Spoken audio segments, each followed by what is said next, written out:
En quelques semaines à peine, un nouvel outil open source a franchi la barre des 40 000 étoiles sur GitHub avec la promesse de connecter ton IA à l'intégralité du web. Cet outil s'appelle Agent Reach. Tu entres une ligne de commande dans ton agent, que ce soit Cursor ou Cloud Code, et il peut aussitôt lire et scraper une quinzaine de plateformes comme Twitter, Reddit, YouTube, LinkedIn, et tout ça sans débourser 1 euro d'API. Une sorte de stagiaire qui se fatigue jamais et qui récupère des données partout pour toi. Ça ressemble à de la magie, mais il y a un revers à la médaille. Je t'explique ce qu'il y a sous le capot. Plutôt que d'inventer une nouvelle technologie, Agent Reach se positionne comme un assembleur. Le génie n'est pas dans le code, mais dans sa capacité à sélectionner et orchestrer les meilleurs scrappers open source existants pour chaque plateforme, pour ensuite les intégrer dans un skill directement accessible par ton agent. Le véritable tour de force de cet outil est de contourner les API payantes. Par exemple, au lieu de débourser les $100 mensuels pour accéder à l'API de X, il s'appuie sur tes cookies et ta session active pour récupérer directement les données publiques. Et c'est là qu'on entre dans la zone grise. Ces plateformes détestent cette pratique et bloquent constamment ce genre de scrappers.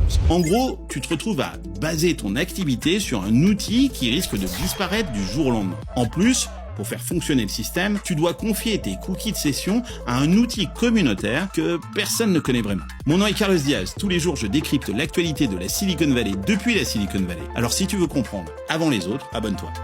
Hasta luego, amigos.